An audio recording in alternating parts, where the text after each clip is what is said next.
n'atandika okusiibwa ekigere kya wansi like okulinnya ettaka ne mugamba wabadde kino kinsiiwa busi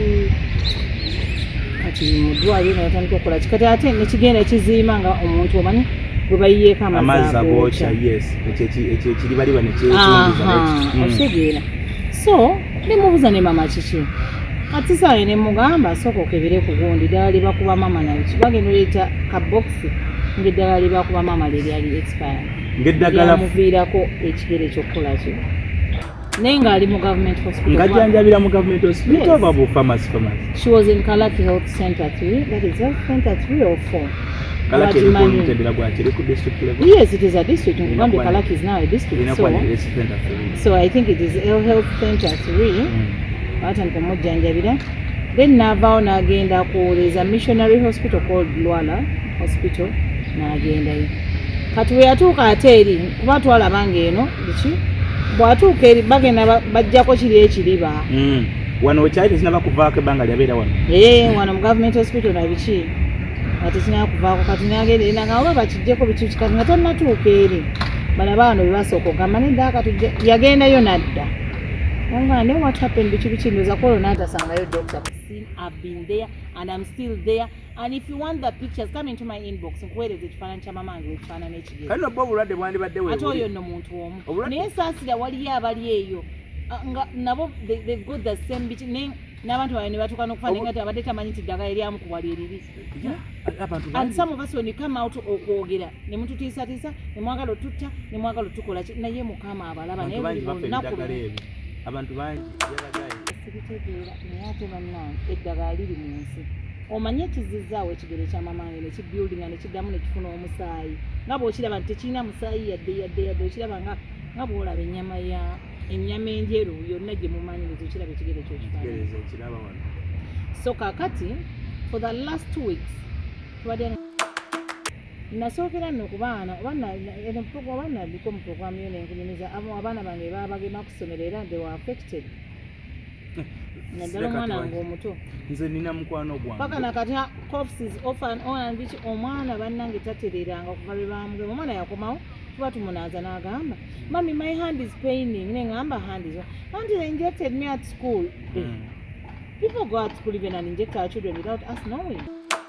Waliyo issue ya bannayuganda ono mwana yafiirwa gundi gwe bateese kalabba Saudi oyo ali awo mwe bannayuganda lwaki okkiriza omuntu naye bannange waliyo diiru ze twagala naye nze waliyo ssente zannema okulya naye sooka ombuuza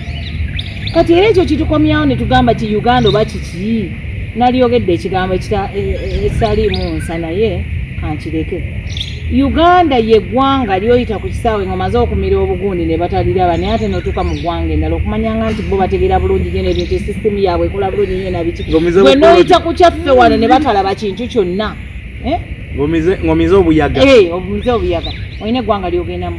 Uganda airport yaffe ye airport yagamba kola bwoti ngenda kuyisaawo ngenda kukola bwe otakola kino sigenda kukola ki nobeera nga olina okuba kitu kidogo ali everywhere zakate kwa airport olina okuba nga olinawo abantu bo era akasimu nina kilozi nyingi nzijaawo nina kilozi nyingi naye nzijaawo n'ogenda ng'oli ku appointment abantu bonna ba travelers balina abantu bali ku airport olina okubaawo n'omuntu wa ku airport nzijaawo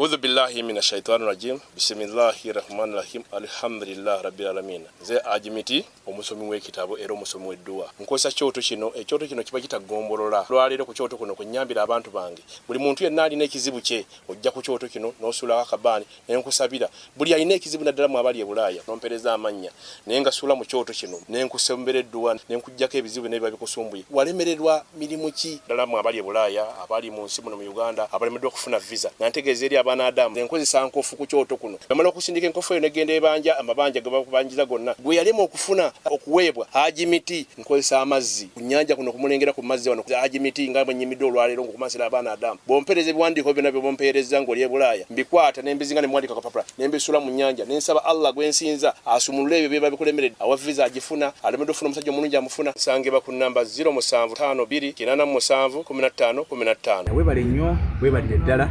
emirimu giwetuusizaako oba giweekolera bali ebweru bw'eggwanga tubabuuzaako yonna mikwano gyaffe naddala mikwano gya Pacho madde mumbuuza Pacho gyali Pacho okubuuza nga tebampeerezaako yadde kati tebamanyi simu yo neka tebamanyi simu yo baali teese okukolera wali butuusiza ate kulina omu ampeereza bubaka anti nga baali teese okukola abasigadde banyumiza mboozi nga bambuuza Pacho aliwa Pacho aliwa naye kirungi muno ekyo nakyo era kiraga nti omuntu akufaako okujjako waliwo yangamba nti Pacho njamwerabiranga nze mundabire ne Geoffrey mukyala ani Sarah Kamarita ngamba ali Canada Maria wangamba Maria ngamba Pacho njamwerabira naye nga Pacho abadde mulwaddemu ye ng'omuntu ate n'alwaza ne maama nenfiirwa nesenga byembadde bingi niboolaba enviiri nazisala akyali mukungubaga esaze enviiri kati muteekamu ne layini zino zino layini kati nazibuzaabuziza ate nabikoledde wano kijonga nkomyewo wakoze naye naye nasalira ddala sooka obuze ku bantu abatulaba mwebale nnyo okubanga mutulaba mwebale nnyo okubeera ku kimbo wa updates akiro nnyo itumala osoroti teso kop nnyo jome kabera maido kopango unulira yes choli o yes utie maberi joma fuami nebi alur community lugha community ale muziki na mewarongonia Kiswahili how are you na unasema namna gani? Asante sana kuniangalia ama kutufuatilia hapa kwa Kimbo wa Updates. Banafa bakongo sango nini? Wanange abasoga kodeyo bakagwa muliyo bagenze ku mikolo wandise jabaddeyo mikolo janga 18 mbadde manyati oyogedde ku lusoga n'enzikira waliye mikolo nga tulina okujjako omukolo ogwasoosa okubaawo ine bantu yasiibudde mu butongole okuva mu maka g'abakadde kati agenze mufumbirira then bagerewa maaso ga 18 ine bantu yasiibudde okuva mu maka ino omukolo gwe nalabyeko omuntu omugazi n'amazina naye bantu tuyambe tugenda ku mukolo gw'okugundi ozina amazina g'ekyala ago tuyambe ogamba pastor ayogera amanya g'abantu naye tuyambe tozaayo amazina g'ekyalo pastor yabadde ku gundi bategeseewo dina yabadde mukyala toddamu zina amazina g'ekyalo gwe mmanyi atera okuzina abeera lumumba ebiseera ebisinga minisita sibundi muntu wa bulijjo nebana wabona gundi kozi yagamu naye agenda noonya bamwogerako abasibo maye kati batya eyagwa mu kisaawe ngadduka emisinde n'agwa wansi n'emisinde wanyi badde siri ku social media naye oliko ba prime minister ni wabyogeire maidanonya yo omuntu olenga abigula ino ngairo bana ba social media bapanga ebintu bapanga ebintu binaaba bamuvuganya side ze kakumiro naye benda kukola batya aye nga bolibona akafaananyi nga bobona ekifaananyi kirenga niye aye bana wali unaire photoshoot eriyo aye omukazi oli akufaanana afaanana nze alifaanana prime minister prime minister mwena aliko bantu tiniye kale omukazi ole amufaanana aye nga bakuko bantu okufaanana tiiki tiru Uganda mbere nkyakobera nga ine bantu mu butongole yasibire maka g'abakadde yajawa butyaliga butyaliwo omusaada ali mu lubiri eriyo ye bali mukuumira ne wano mu Buganda kirimu esooka olinde buti taina kujeere mpaka ng'embaga ewedde bwajayo kyabazinga n'agemaku mboyo osobola kuba nti kuva ddiini addi akaaligemaku ye constitution yagigemamu kuyira ayenze balituukiriza obuwangwa sooka olindeku ayenze nkukomere ngulina ali mulokole ebyo byebakuba nti simanyi tulidaabonagana nga tumaze omukolo nabyo bwentuukayo wabanga wakawo wambwa butimba nanunayo kyabawo okuduza nze nkukobera envaayo kyabawo okuduza omusaada balimu ebyo byabalokole baja bamala okubayiza bamala aye nga wamma it is true mubalokola eziragema ku Naye abamu abo abakali faithful nendangeme kumane nti yendi kujja ebintu bikuumufu okidi nti omukazi obufumbo bwa mulema yeire eno bapasita yakoba nti banamba bulire mbakobereko omusaada muba timusobola ayi omusaada nti yali munene nabo Katonda kibumba beyaweese emikono ebiri yakoba nti mwana wange gemaja aye baja bakoba yosanu sensi babita abakaire b'ekkanisa bayita bakoba kuti omukazi yatandika atya yasoka yajja kuwa mukyala musumba embeera kinyangu obufumbo buunemye nti ki ampa buli kimu ate abantu ababaabo benda ino aye ensonga zalema bayita pasita mwene ensonga yadiyingiramu bayita omusaada bamukoba nti guma omusaada bamwirita ku baani bano yanwange enjaga ati yali bezimubbaamu n'ekikula kye so bayita bakoja bano bamwegesa butya bwayitaonaire gubbayo engeri gyojayo nga toli kulumya muntu aye byaluba munatuje mu program waliwo ekindi kyekali kuwayiza okindi ng'erina kuda omwezi 18 obusoga bwona guno ogw'ekumina obusoga bwona teri kulambala ku bitanda n'amateeka agaliyo 18 olunaku lwagundi embaga ya mwene muntu n'engeri yonkayoka ey'okuwaamu respect embaga yani yakabaka ti ye naaba alambaala ku kitanda asabule aye awo nze nandikali nti n'obuwangwa musaada yakobye nti n'obuwangwa bwabasoga nti ezira kulambala ku kitanda aye ng'osobola okulambala nibaawo oba mukazi wo n'ensonga lwaki tibajja kulambala ku bitanda asooka olindeko kulambala ku kitanda iwe ni mukazi wo oba jesi kale waire nga mulambala wansi awo eziragema ku waire nti yali tukobye nti eziragema ku kolo aye bana nende eziragema ku waire nti olunaku lwebaleke kyabazinga yenka n'abagema mu busoga bwona n'abali ku luya n'abali wagati mu Kampala teri kugema ku lunaku lwa kyabazinga mwene 18 oguli kwida ogwo 18 kyabazinga mwene zena tidagimako olijata mu respect olijata respect obusoga olijata mu respect nakuli yabusoga zena tijagemaku nabako ebusogawo nabako eziraja kungema kukolo nzena ndobyeko byeti be aye babuza omusaada oyo yabirese nti olikinga anagemaku kike kinabaawo obuwangwa ogundi ine bantu ajalema kuzaala akigezeeko bugeza tizine bantu gwe mwene kasookigezaako n'ogemaku emizimu gy'abasoga tijjakugemaku kutola kunani okukasokere wali tukobye nti olwo omusaada bamwetangani budagaali aye budagaali yafa budagaali yafa bataawo omundi bataawo ndi badanga you want to tell me batangawo muti budagaali eryo liina really yes eryo liina omusaada oli mwene yafa aye bataawo aye ngezira muntu ajja kubanga oli ono yaseeranga ku maadi batukobera oti yaseeranga ku maadi yali simanyi yalinanga akaliba nga atyama ku maadi gamutwala nebyo byene nze abandi tebayidi ate tuyidi oba bayidi akolera irala nga agondi oyo byakolanga yalinga mu okuba otya naye kati biki byonjogeza obirese naye ngezaako ku lusoga abasoga bannaffe abali ebwebyonna tubatumiddeko yonna gye muli yonna abaye nti oli musoga tukukooneramu tukwagala nnyo nakulira mu busoga and I really love the language. I really love everything about the I love the beauty of Basoga people. The Basoga ladies, they are so beautiful. Really? Yes, Basoga ladies. No, just say Easterners, we are very beautiful. Okay, and Easterners. We are so nice. Easterners are very beautiful and very disciplined. Eastern. So,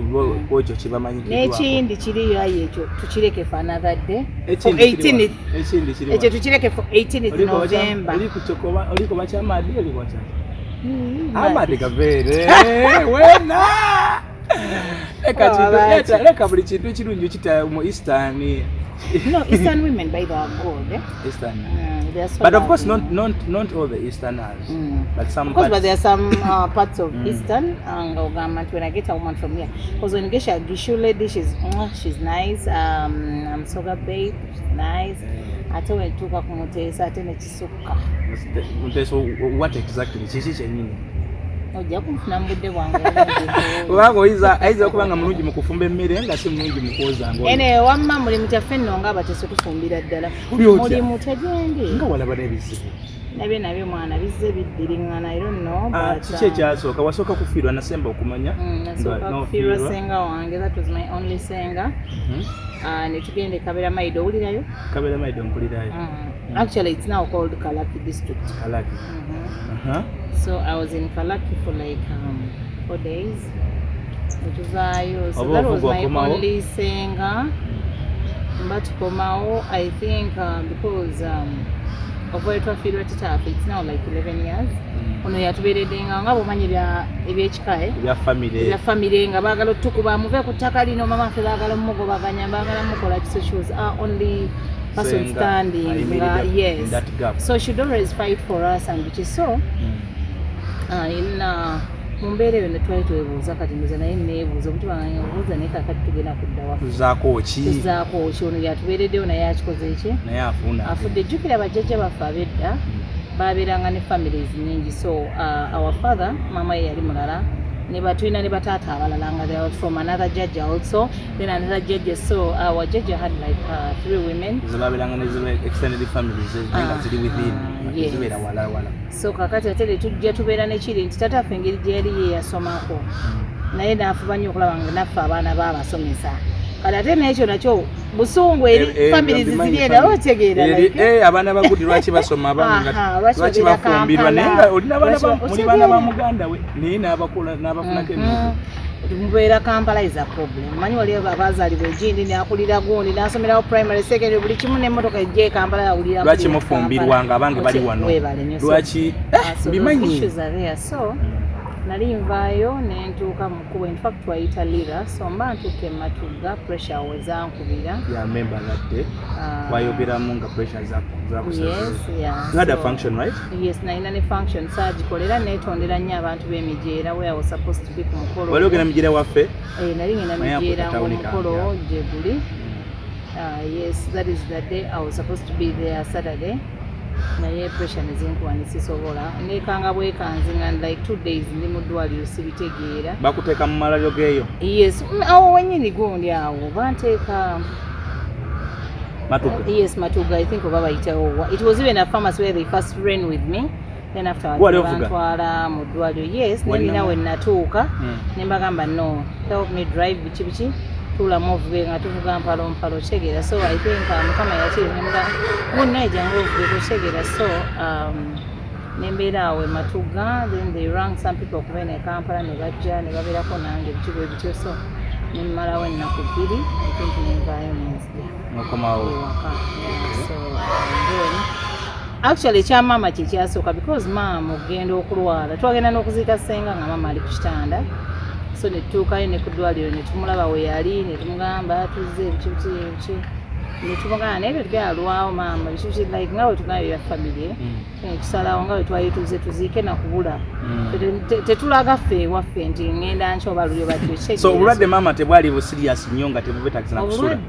mu kusooka? Nedda mama yali nno mu ddwaliro amazeyo 2 weeks twagenda oziika. Nga kiki olwo? Nga batugamba musujja simanyi biki ekigere we yamala ku kitanda ennaku nga 3 natandika otugamba nti ekigere kimusiiwa. Tumugambe ekigere kibadde kikale bamuteekamu ebyuma like 8 years ago. But natandika okusiibwa ekigere kya wansi like okulinnya ettaka ne mugamba wabadde kinywa kinsiiwa busi kati mu ddwaliro natandika okukola kikati ate nekigenda kiziima nga omuntu omanyi gwe bayiyeeko amazzi agookya. Yes, ekyo kiri baliba nekyetundiza okitegeera. So nemubuuza ne mama kiki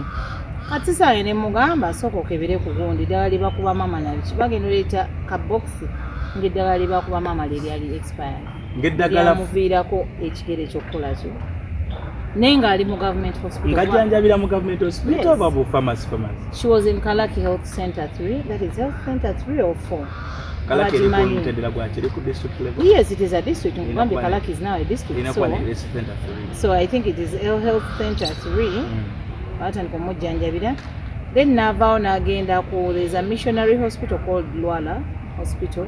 nagenda yi. Kati we yatuuka ate eri kuba twalabanga eno biki bwatuuka eri bagenda bajjako kiri ekiriba. Wano wekyali tekinaba kuvaako ebbanga lyabeera wano. Wano mu government hospital na biki ate kinaba kuvaako kati nagenda eri nga oba bakijjeko biki kati nga tannatuuka eri balaba wano bebasooka ogamba nedda katujja yagendayo nadda. Wangane what happened biki ndoza ko n'atasangayo doctor ku missionary hospital nadda wano kati bano ne bakibikula ne basimula kiri ne ba opening the other thing nga mulimu amazi actually basoka tifumitanga mu by they pull out water ne wana enako mu malwaliro ga government ge Uganda chovola banga you people tulina okukola nnyo okulaba nga I think we need change tutereze ku mbeera gwe nze nkulaze ekifaananyi kya mama wange ekigere era senga omuntu ali eyo nga teyalitidde kukiraba kifaananyi kibi nnyo nga bw'okitunuulira no one can what eddwaliro lirimu abasawo abali ku aba professional doctors kugamba ekimukwana kubanga basooka mufumita mpiso ne basikangamu amaze nafuta ne bajjako ekiriba naye mu kujjako ekiriba ekyo they never maintained even the wound twagenda okutuuka ku maama olaba kino ekigere ng'ekirinya simanyi omulabi atulaba so veins zino ng'oziraba amagumba ogalaba buli kimu ekigere nga bwenyama eweereddeko ddala ekyatandika ng'ekintu ekitumbidde exactly bo ne bakifumita ate ne bakijjamu n'amazzi naye nga it is because of the expired drugs zebamukolaki kati eddagala bamukubanga nga liwonya ki nga bagamba baali batugamba alina omusujja simanyi ng'alina ne batugamba biki batugamba alina omusujja awo simanyi na typhoid oba na biki infection batugamba infection yes eyabakyala nange we nali ndowooza nange we nali ndowooza otegeera muzikwata no but ezo ezikwata abantu abakulu there is ones eza like ebiyigo bye tukozesa kibi so that is a treatment undergoing so abasawo they admitted nti ensobi yali yaabwe bakuwa eddagala effe abekalaki ate twabanoonyako nga tubalaba netugenda Lwala nga tubanoonyako kati yo wali falo okugenda Lwala oba mwesalirawo mwekeni mugala tuvewa no twagenda Lwala we didn't even get some good I think doctors twabeerayo nako nga 2 sasa mwana advisors ate kati nga mama ali mu bulumi bungi nnyo talya takola nga she's actually nga atandise nokyuka like because she wasn't eating she taking along with that obulumi obungi ennyo ate nga kati infact senga ndoza twaliyo paka kandoza kati nga ne mukadde mufu singa mwagumira ne mulemezaamu mukalaki hospital ategeera nga tuli health center smile health center oba tuli oba for you know like ebintu byose ne government ministry of health mukola di change mu ddagala emuweereza mu malwaliro oba nobalwawo okukyusa eddagala I don't really know ate nga nedda kale weba baluddewo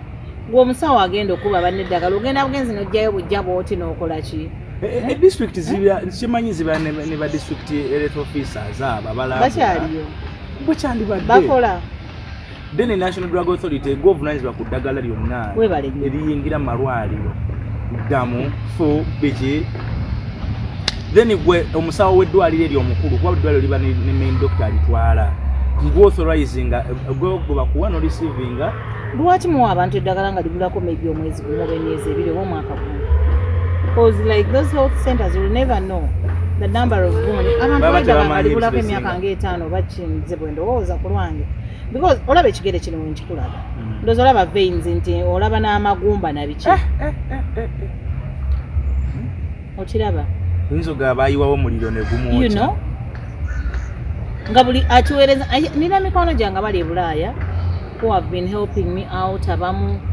era nga nawe ng'oli awo munnange ng'oli muzira kisa you can still go ahead n'otuyambako kuba mamange kati ate we baali batugambe nga baagala kitemako olwo nga kifunye kansa nga batugamba bo eno nti ekigere kirwadde nnyo simanyi biki the only solution okitemako mukadde alyoka awone ne tugamba no tetugenda tutuuka awo so we twatuuka kati then someone advised us ne tugenda n'atuwa ennamba emu omusawo oyo is a surgeon ali Lira Teaching Hospital. Kuba twababuuza tugende Lira Hospital ne bagamba no mugende Lira Teaching Hospital I think eringa Mengo teddwaliro yabwe nannyini naye ne party esomesa ngera boolaba eddwaliro ly'e Mengo so ne tugenda so right now as I speak mama nga ali eyo naye ng'olaba nti ate wansi munnanga ali fine awalinnya era kirinnya ali awalinnya naye wano wona wali watandise okuvunda kati ku ssaawa zino ekiriwo kiri nti my mom right now twafunye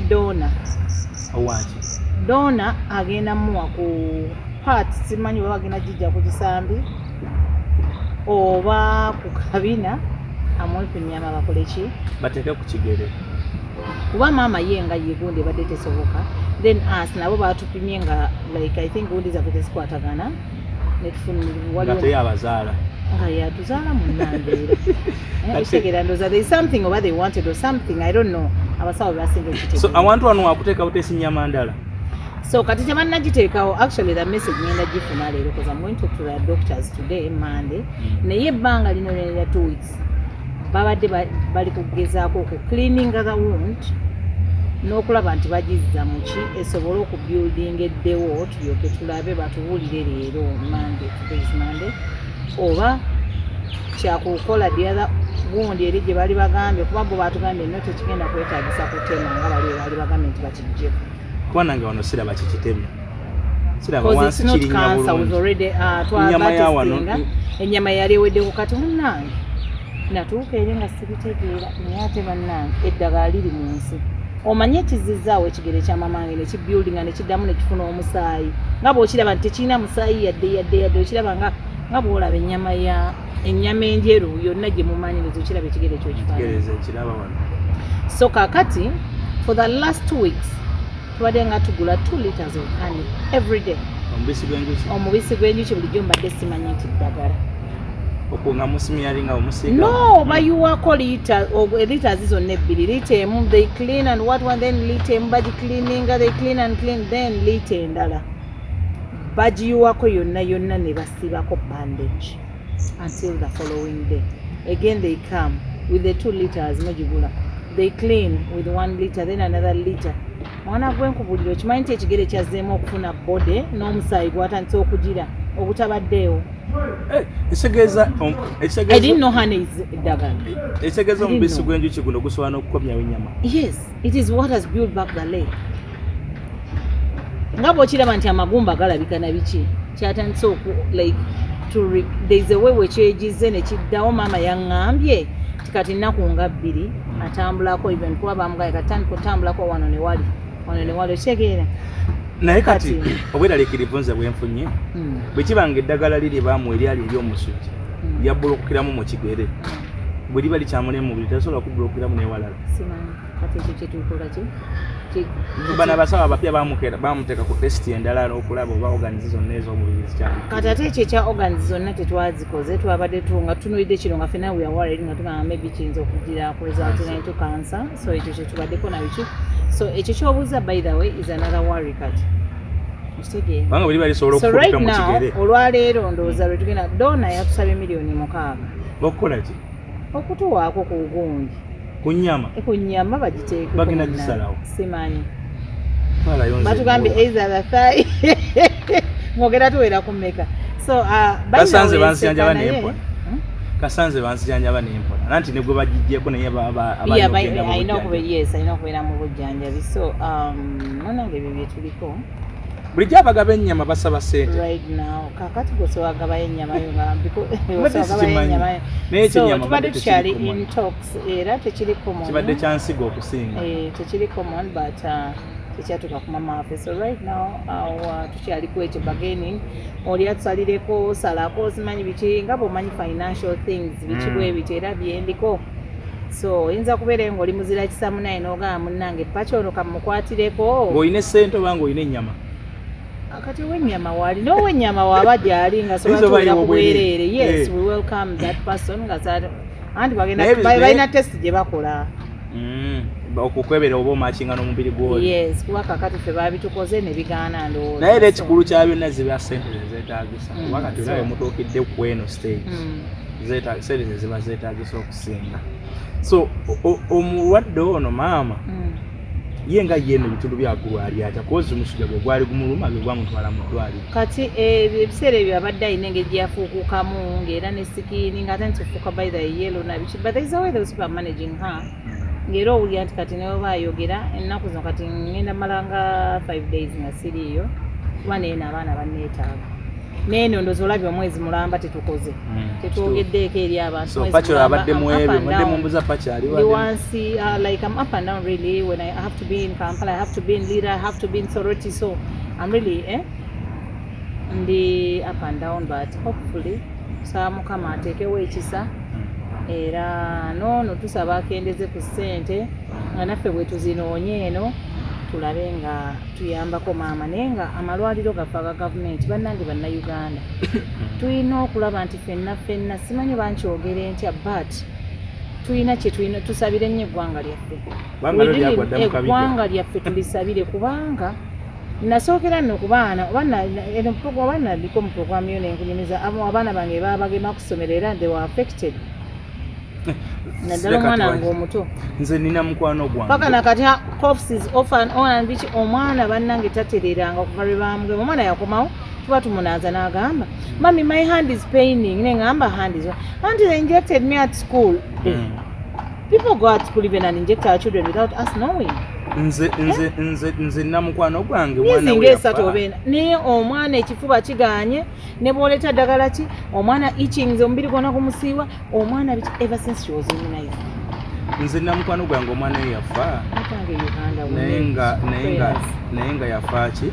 yafa kumugema covid really yes wali eno oli omwana yafa we yali omukulu ono wa secondary oba yali yeah, I remember that story imagine bamugema covid nga mulwadde madagala ki real bamugema ne batayogera ku ssomero nange wange saali tegedde kuba senga tebamugira omukono nagamba gumuluma omukazi bagenda omuyita okujja okulaba omwana we laba omwana we yali afuusa oyizo ga mulwadde wa siriini omwana myaka 14 wano ne bagenda mu ICU wano ng'ali musango naye nze nkubuulire naye nze essomero eri munyinyonnyola bannange nze wabula bigwengeyo ewala gavumenti yali agala simanyi miliyoni is that worth my child so bwe bati omwana w'omukazi ono yafa ate no yalina omwana omu yekka jona bamugemi kati bamugema bwe bamala omugema tebayogera nti omwana tumugemye omwana bwonekera mu domu teyafuluma ntandika okuwulira okulumizibwa n'abeerayo bagenda okugamba maama w'omwana ng'omwana alina azimbibwa ati kumbe ddala liri mu musala ebyenda mu lubuto liri mu kumusala ebyenda omukazi agenda okutuka ku mwana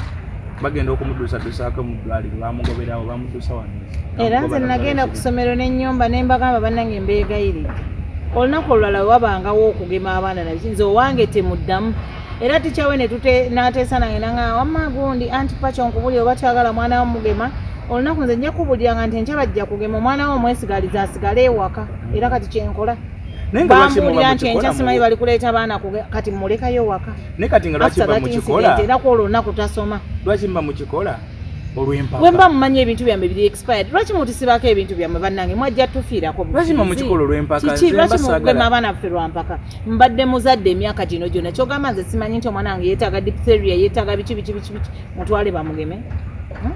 omwana wange yeetakula paka na lwaleero waliyo abantu abampaako amagezi tabula chako biki era ebyenze tabulanga muwa tugamba simanyi wabiki actually tebaabitugamba kubanga omwana yeyajjanga agamba babagebye ku ssomero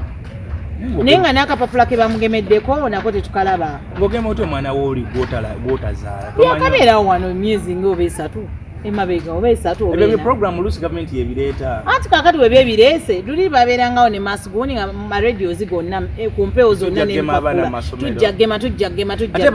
ne balanga n'okulaba bagemanga nagema bagabanga ddagala lya biwuka no ne mujjanga muwulira abantu omuntu ne yeeteekateeka namanya ye waliwo okugema amasi biki ebyo naye kakati batuuka ekiseera batwala butwaza ebintu ku masomero tuzegema baana mubagema ki ongemera omwana wange nze simanyi gye bagemeseza gavumenti ate temulowooza nti tuli basiru sometimes bannaye bannayuganda tutuuke twekyawe kubanga nendooza tetunafuna bituluma nnyo nnyo okutuuka okwekyawo manyi omuntu aga ennyindo wooginyigiriza nnyo ekola ki bannange bannayuganda no I think ndooza bannayuganda tetunatuuka ku kisenge wali ng'omuntu akunyigiriza nnyo neweekyawa n'ogamba ekiba kibe naye waliyo abaakoowa ekayunga saidi zeeyo nina be nalaba balwanisaako ab'emmundu ne ŋŋamba kati abo be bannayuganda abakooye ab'ekyayi abo olaba omuntu alumba ow'emmundu n'agamba ekiba kiba oba oginkube oyo bannayuganda bayeekyaye yes ebyettaka neffe bannayuganda tuneekyangako ddi ne tugamba nti leero I think enough is enough kati mbadde mpulira gundi ezigenda mu maaso nabe nasanyukira abasajja b'engulu nga batandise operation wipe away all the balaalo mwe balaalo mmwe temulina wammwe gye mubeera temulinaako wammwe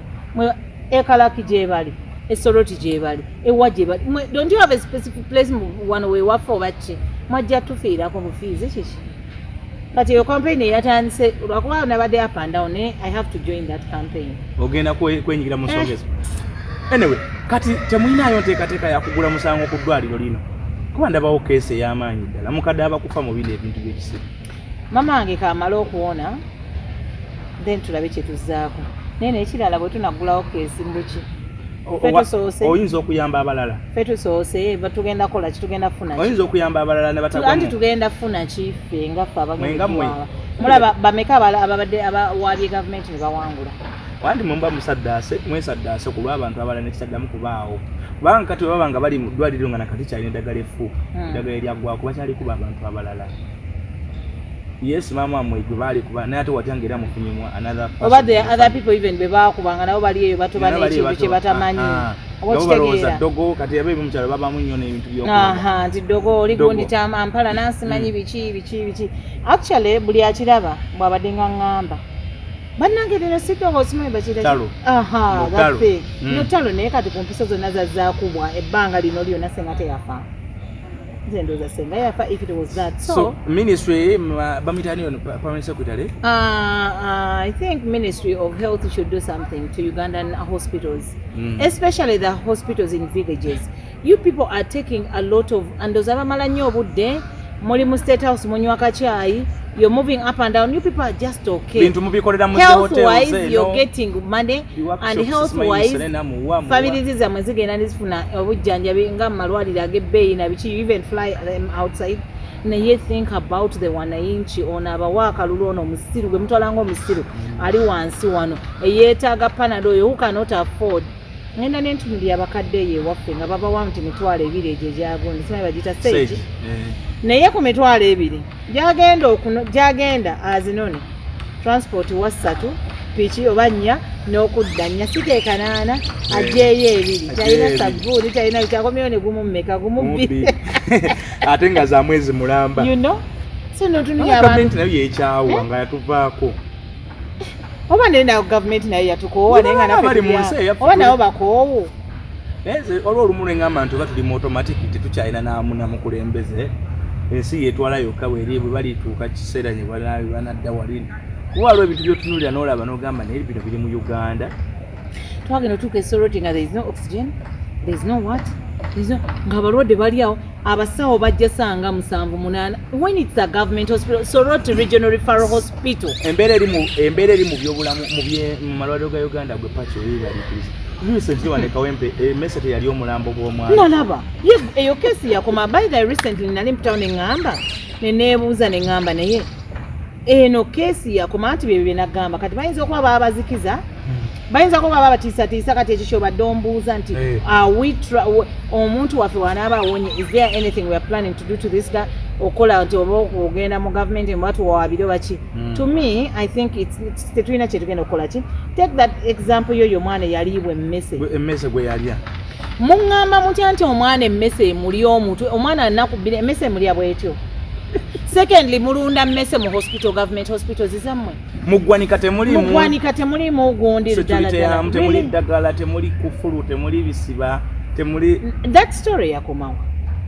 ebyo bye mbadde nkugamba nti ovaayo ne story n'ogiteeka agulu n'omaliriza nga tewategeera hawo bwe bagisilensinga bwe bagikola kati either bavaayo ne bawayo obusente oba okuba silence ne bagana ne muddamu kyogera threats okitegeera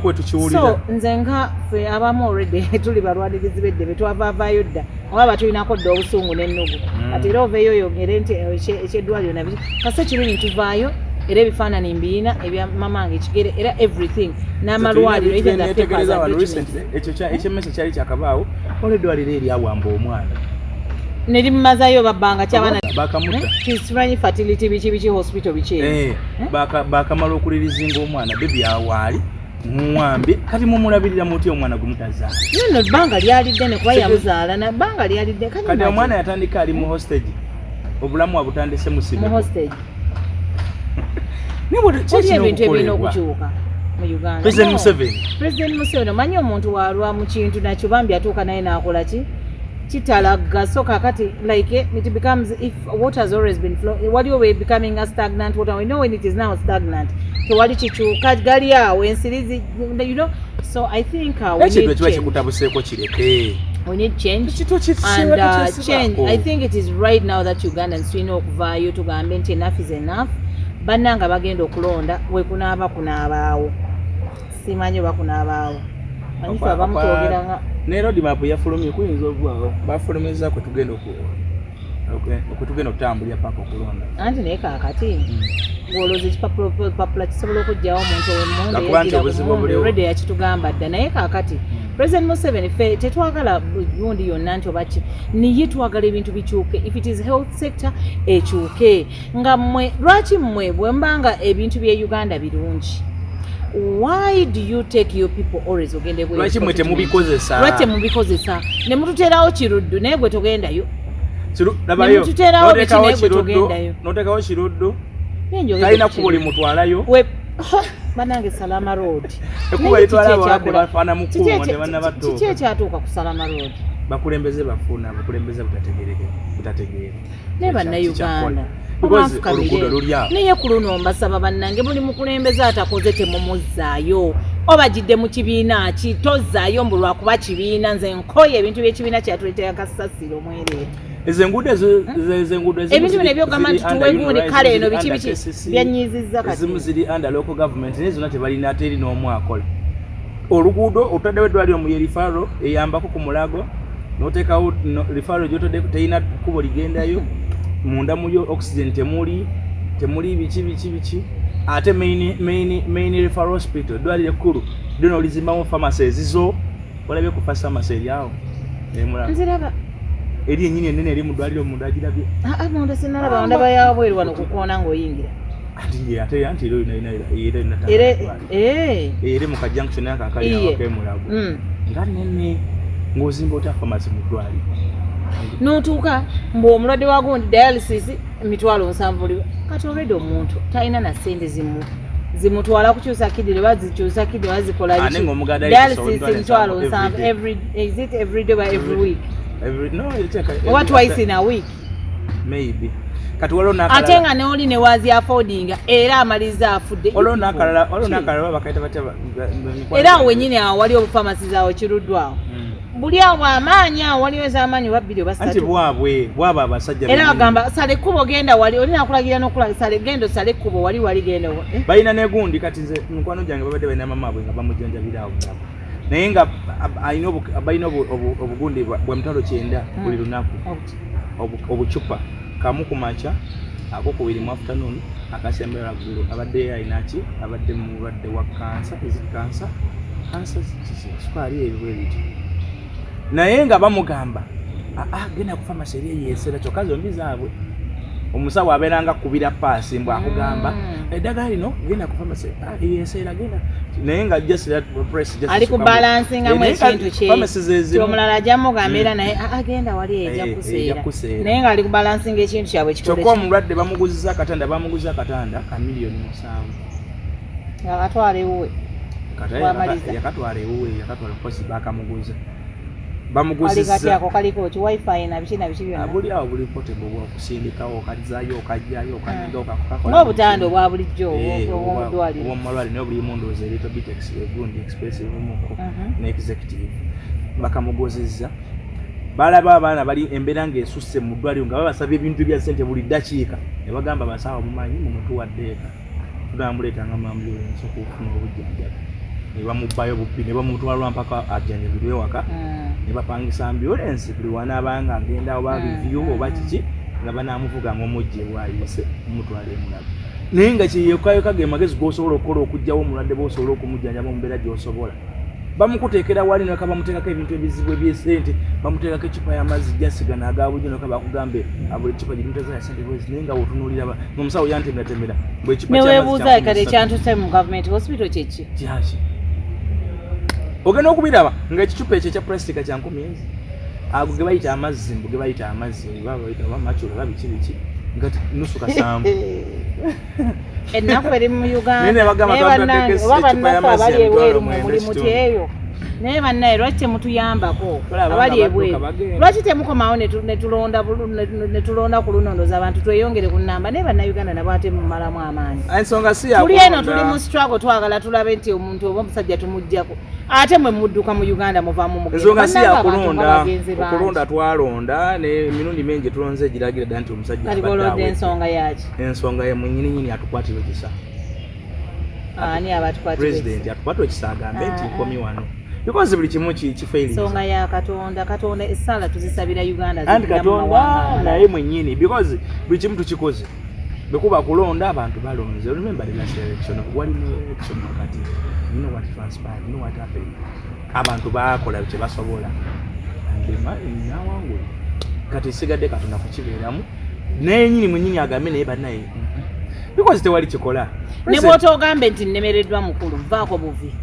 Kubanga nze bwe tukyuse. Omanyi like when something hasn't happened to you bulijjo tubyogera ne tujja ne tubagamba ne mugamba weyo pokopoko simanyi biki sabotage simanyi biki but me I'm telling you on what I've seen. I've been there and I'm still there and if you want the pictures come into my inbox nkuweereza ekifaananyi kya mamange wekifaanana ekigere. Kano bo obulwadde bwandibadde wewe. Ate oyo nno muntu omu. Naye saasira waliyo abali eyo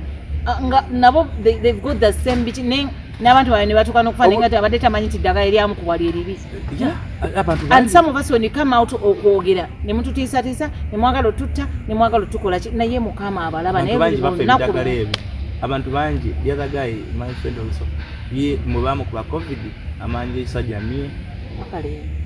kali ndudo okumuuliza simanyi baba zadde bikondo naye battery zavaka azagwako amanda nagezaako kyajingawo ne bamuteeka mu environment ne bamugamba mbu simanyi agende mu kibira abeere mu kibira mbu afune atmosphere eyo mu kibira simanyi akakawewo kalina engeri katweetingamu musajja atunga akeera kwata mukeeka kukirira mu kibira kwebaka mu kibira naye tosesa kubanga era bagambe byembi bisekebwa naye otyo ng'agenda mu kyawa mabira waliwo ekibira kyakaitonze saidi zeyo ngeewe musajja atunga akeera nga kati yeyambudde ndakireka nga kyerere bwekitirabeera mu kibira afune ku atmosphere oyo nga kyamukola ekyalikosezza awalala naye syawo kyokka weewunye alina abakyala babiri ebikondo tekuli muliro gwembeera eyo gimanyi naye nga byava ku covid bamutugemeza lwampaka otaddeko obukwakulizo ategeme tayite wano atageme tayingire nga mufisi ya gavumenti atabenga ne kasimanyako kati kasiripu kati oba bwakirawa kasiripu nagendo akasiripu nze bangenda okungema kasiripu ke bampa kipapula bwekiti kyensobola n'okwoleza mu ngoye oba okubaako wenkimesingira app wonna nimba nga sinaliza kuzaga nti nagema sisitemu yaffe eya tekinologi ogimanyi ekyali wiiki nnyo yeffe tulina endagamuntu gyosobola okusinga wali bakuwe ssente n'ogenda munira ne bakuwa endala kyatuuka ku mukwano waye yakasako nagamba mbu yagabanga ssente za sako yagabanga ssente nga abantu baleeta ndagamuntu nga gwe musinga bungi nnyo waneeno era yonna abantu omuntu agamba bugambi oba bembalala oba bewa be basinga obuntu obwo bungi nnyo akantu ka mitwalo egi okukazzaawo akagonde kandagamuntu olimba n'ebbanga ki after how long kirabayo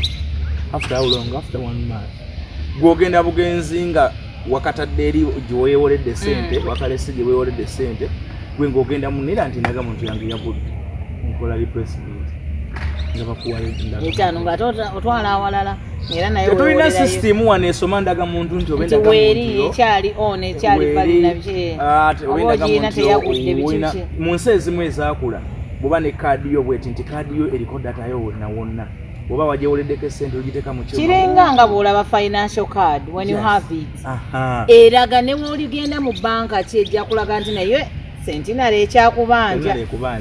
gitwalire sente zaayo olyoka ofunawo otegeera. So that financial card is really good when you have it. Tiwogiteekamu bwenti nti bano abagundi bakola ekintu kyabwe nti ne bwogitwala wa ng'oyina ebbanja somewhere they tell you this is this clearly. Ebintu bingi binaaginga mu nsi eno, so ekyo nakyo kiri awo. Kati gwe noba nendaga muntu zo goliwa olima nerenda noba nendaga muntu z'abakiraya ntolooza gwozirina wano kati nendaga muntu zaabwe bajja kudda wowe nga bagenda damunira ne bateeka sente babawa endala ye eri ateekamu nti yabula wano ng'ogirina era wena ng'olina original ne bamu original just mulira kye bakola nti eri yawola bente kuwadde naye nga zombi zibeera just imagine obuvuyo bwe tulimu bwe obuvuyo. Kati ate nina omwana gwe nali nakolako interview abalaba ku Kimbwa Press sibambi yazali batalina mikono gyonna kati ye system tebalina ngeri benza mufunya munda ekyo tebakirowoozaako nti omuntu abeerawo nga otyo Uganda ogimanyi kiringa bino ebizimbe abantu bwe bayombanga ne bagamba ti abantu balina bakulira ku bizimbe bano abantu baffe bano abalema abateekola ki okusobola okulinnya amadaala nti ebizimbe byonna byemukola muteekeyo provision y'abaana abaliko obulemi yes ate nga naye yeetaaga ogendako oluusi mu offices ezo kulaba abantu abo nabiki. Kati oli omuvubuka essimu olina muwandiisiza talina kinku ate ekinku mwana baba talinanga ebyo byonna biri mu Uganda kyaffe kino kye bagamba ekiwooma ne basima oluguudo ne lumala emyezi 3 abasiru abaali bakoze musimanyi Museveni awooma be baali bawa baali bamuyita Emma simanyi bikyo Masaka yafunamu ssente era wa Masaka naye ali mu kulya bintu bye ali mu kweriira naye nyini yakyawoomesa akiraba nti tekiwooma kikaawa kiringa kigaji kisinga n'ekigaji kyawoomesa akiraba nti omukolo gubeera ekkololo abantu mwina somba ebbanga lyesibaddewo bintu bingi bibaddewo Kimbo wanjagala okomewo twogere ku nsonga ya bannayuganda ssente zaabwe ezibuzibwawo mu mabanka. Ssente za bank njagala okomewo twogere bannange ezo bayi nange ndi victim ku bank ate nze zaabula but they gave me fake money bampe bichukuli mu bank ate banka zetwalituwa ebitiibwa centenary banka zetuwa gundi ez'amaanyi zetugamba nti abaana ate waliyo ono mbwe ya complaining abamukuba amasasi owe milioni 10 tiyaddamu kulabika naye kimanyi baali biki tiyaddamu kulabika ninaka obaka video ke nawulya nga bagamba ono bamuserwa complaining about his man oba bamubuzibwawo oba bamubuzabubuza oba bamugamba asirike nga omanyi ebintu bya Uganda okusirisa okwo okwajja oba bamugamba asirike naye eyo nayo isho eryawo ya banka sente zibba sente z'abantu bazibba sente z'abantu bazikola ebintu ebitegerekeka sente za waliyo ishu ya bannayuganda ono mwana yafiirwa gundi gwe bateese kalabba Saudi oyo ali awo mwe bannayuganda lwaki okkiriza omuntu naye bannange waliyo diiru zetwagala naye nze waliyo sente ezannema okulya naye sooka ombuuza kati era ekyo kitukomyawo ne tugamba ki Uganda oba kiki nalyogedde ekigambo ekitaliimu nsa naye kankireke Uganda ye ggwanga lyoyita ku kisaawe ng'omaze okumira obugundi ne bataliraba naye ate n'otuuka mu ggwanga endala okumanyanga nti bo bategeera bulungi nnyo n'ebintu sisitemu yaabwe ekola bulungi nnyo nabiki bwe n'oyita ku kyaffe wano ne batalaba kintu kyonna ng'omize obuyaga obumize obuyaga olina eggwanga lyogendamu Uganda airport yaffe ye airport yagamba kola bwoti ngenda kuyisaawo ngenda kukolera bwendi bwotakola kino sigenda kukola ki noberanga oyina okubana kitu kidogo ali everywhere zakate ko airport oyina okubanga oyinawo abantu bo era akasimu nina kilos nyingi nzijaawo nina kilos nyingi naye nzijaawo nogenda ng'oli ku appointment abantu bonna ba travelers balina abantu bali ku airport oyina okubaawo n'omuntu okwe airport nzijaawo ne kilos nyingi kati n'abawala bennyini era natwakireraizinga asobola okusuula oba okulemesa omuwese obane yes obane underluggage ya kilos underluggage ebeera mu kilo muzimeka kila 25 ziba kuwe zo tambula nazo naye nakupimira ebintu binakugamba bisusse biri mu kilo 3 nega tebiwe nga yagala omu extras mu anzawe ngugambira teeka konda bi bana biminzani baba bisetinga size zineza ffe zovera vude nonga wapimye kati nkole ntamba ye 10 bafuna mu bukadde kutidde mu bukadde wenyino gita 10 bukumi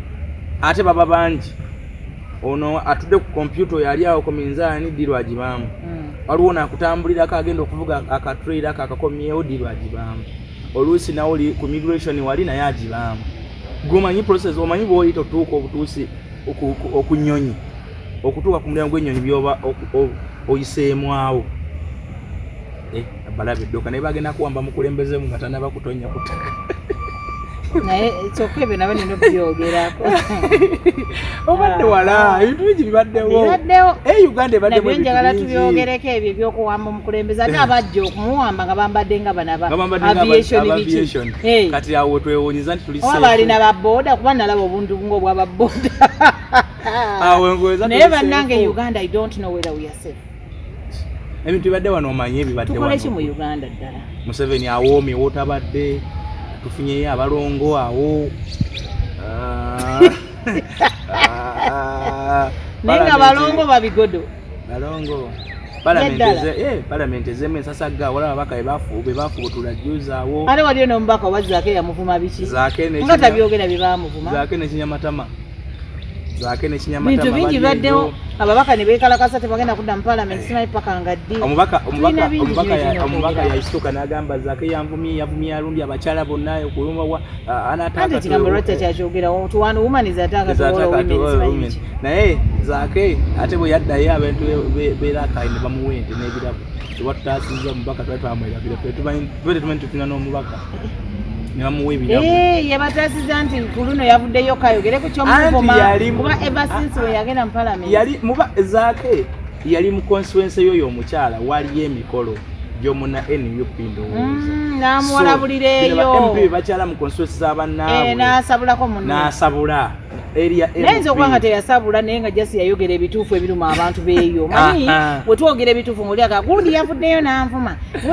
n'asabula eria MP weeyo constituency kati eria MP najja mu palamenti yabireeta mu palamenti byamulema dde okwogerera eri fero MP yazze mu constituency yange nankisa bubi Zaake alutalo ne luba lwamaanyi mbandi awo biye bannange wesibadde nga bibadde bingi ate olwalutalo nga bingi ono atagala byabufuzi babongoote konsati ejja nno lutalo ate anti lutalo kati mbandi awo lwali lwa Sande nuwulira lukuba kanani ningasabula ne baluddamu awula bannange mpozi nga nnyingi ate kanisa eri naawe kanisa nante eri gwe waliyo gumbuulira eri kanisa oluyimba nga baluddamu anko mirundi n'emirundi nti abalabe bange simanyi bakole batya babongoote bali bakute kati ate oli najja n'agamba kati waliwo yagambye nti oluyimba walukubye n'oluddamu kale ne Susan ajja kuba abongoosa aligenda ozokangozeyo ewatedi oli bannange gye sibadde nga bibadde bingi otyo kyekirala simanyi waliwo fuupu kati n'ennuupu naye bannange naye agambye mbufuupu ekinaba kigambye ng'akola FRM Fangoni Resistance Movement oyo naye ali eyo n'ebibye kale kugamba Uganda yo bweru tegwesa entertainment wesibadde tegwesa biweddeyo bingi ososola kumala Uganda sibadde nga bibadde bingi waleka gundi FDC yuliseemu nagireka eryawo ne banne nga bafuuse rebel FDC ng'eriyo legit FDC ne bannange nga gye mbadde nga ziri bbiri eriyo ekulibwamu Liyati eriyo ekulibwa Lukwago naleka kuolo bagenda kulonda nga n'okulonda abakuganye babi naleka ensasage yehoyima nga waliyo FDC yehoyima simanyi ekoze bitya FDC kati ziri bbiri waleka Samuju yemwogezi wa FDC kati eriyo n'omwogezi kati omwogezi wa FDC yekikonyogo kati Samuju mwogezi wa FDC ye Katonga kyekirala ekiri mu gavumenti gavumenti yonna okimanyi tegwesa tegwesa ensasage eyo nagirabe twagyogeddeko ya prime minister naye yagambye mbu si yeye prime minister agambye nti si yeye waleka prime minister bayombye ne Lumumba okwesanga mu lukuŋŋaana lwali e New York nedda beekubireeyo beekuba anti prime minister agenda e New York mu lukuŋŋaana agenda okutuuka eyo ng'alaba Lumumba ono nti ani yakusindisa nze nzikirizibwa okusindika abantu wano gwatozza otya nti ate gwani yakulese nga bali meeting yemu bannayuganda tufudde ba representative babiri ate babiri bokka ne vice president yaliyo otyo era buli omu bafunanga babalamu abaana babala sente awo abaana ze bafunanga weeks ebbiri ze bamala mu Lukugana nga buli delegate yakulukutayo miliyoni ze zaali mikati 49 ndowooza ziyajjangayo kati ne beevuma bati ebitwalo lwali wamaanyi ddala sinze nakuseneseyo sigenda kusasula nange nabadde ne sente zange nze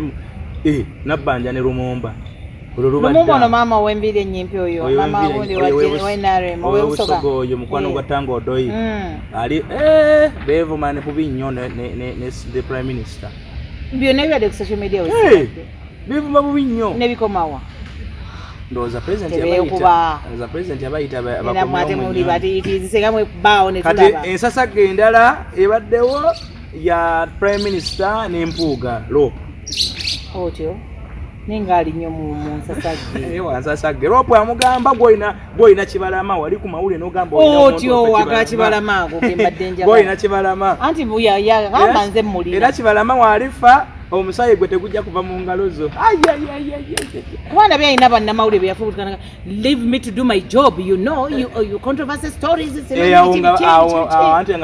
yasabula NBS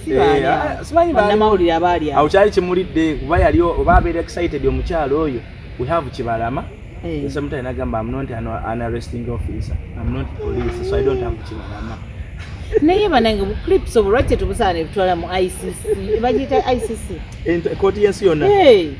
ICC kubanga you can't tell us ababeera batamidde kikimbutudde omuyina enkya tomulina luli the other one what is happening balina obuzibu gavumenti yonna anti lwakuba kitwerabira nti ne gavumenti balonda yabaki yabavubi kati baba bava mu nnyanja yaabwe eyo n'emukene kati ono abeera afubutuse eri nga eryato wedda yakooye n'agamba tubiina tukufaayo abafubutuse mu nnyanja n'emukene we oba n'empuuta ye n'ajja butereevu mu palamenti ati agamba ayagala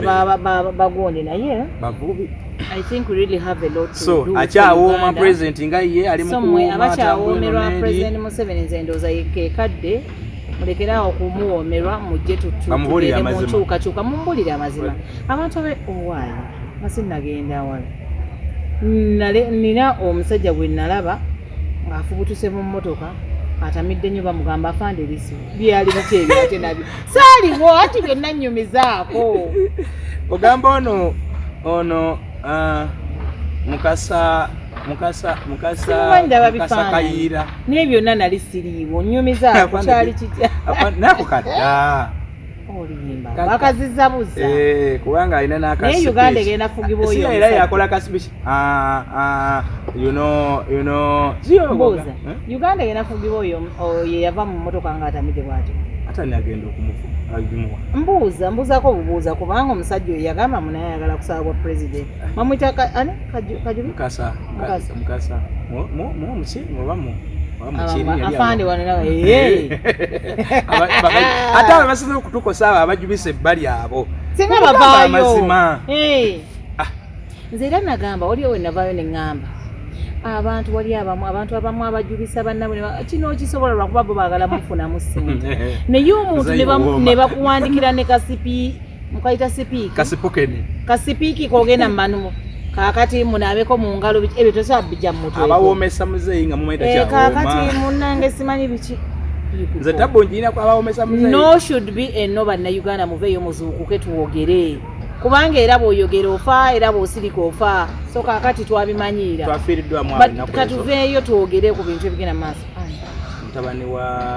vice president emeritus yafa walaki kiwanakasekana tano yafa walaki yali anti yavaako yafa mutabani we yafa walaki anywedde mungi oba walaki gwe bateekamu sipiriti yagangayira abadde waddanga paka omwengere gwatusanya gumuwekenga natukana banyina be bakoze speech era ne bagamba bagenda kuzimba ekijukizo ky'omwenge bagenda kuzimba rehabilitation center y'abanywedde omwenge benge gye babaddaabirizamu nayeasaba ne gavumenti etteeka oyo ki ekyali kimunywesa nnyo omwenge ate nga bo bali bulungi badde mmanyi nti abali obubyena balina stress na biki be babeera mu bibaala era yanywanga bwa bbeeyi naye ndowooza omukwano gwali mungi taatayo gwe yamulaga ate mwana omulenzi gwalina n'atafa naye kukola akasasa yakola motoka avuga nnene alina abakuumi eno neeno manye abaana ababakulu abo bawunga banywa omwenge waliwo ne gwangamba anywera eyo munaye tekinywedde bitooka byebigwa mwana kyerabira n'ekkubo wekino yita mwere bulungi baddanga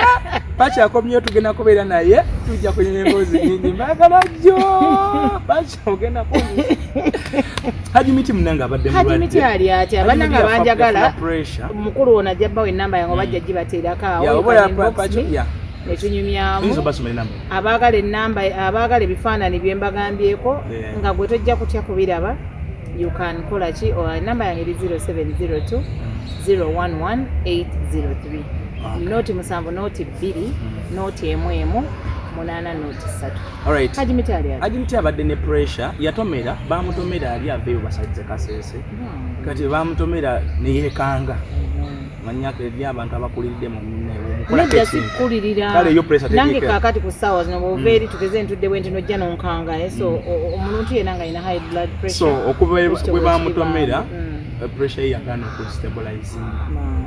abeerayo leero n'aba ono oli n'abeera ofu n'aba ono so kyolaba namwe abadde bamukubira abamu temumufuna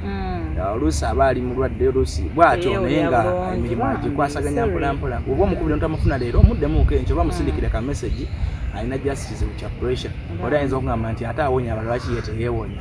ayinza oba tajjanjaba pressure nga tinga netali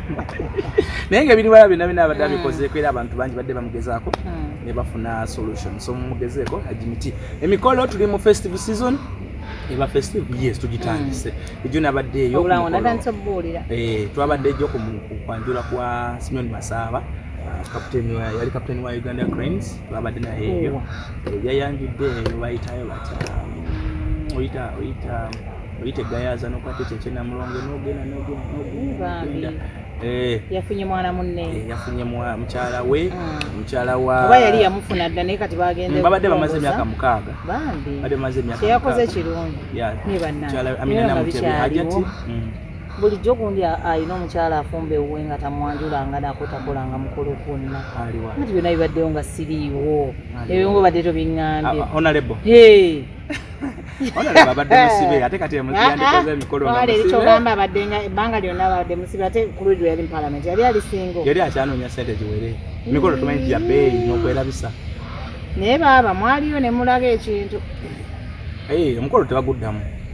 bwogukola okolera banaye emikolo munkubireko abagala bateekerateekera emikolo abagala okubogerera abagala decoration omulungi abagala bujjuisi obuwoomu abagala katumu abagala bogezi munkubire ku namba esimu eri wakati awo esemyeyo 63 twogere ebisinga awo ku nsonga y'emikolo awo wonna soba ndi mulala nnyo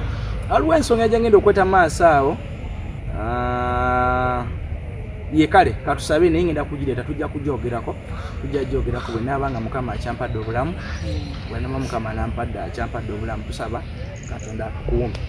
nze naawe tuddemu tusinkane tutukirako nja kweta emboozi mbaagala nnyo mbere bulungi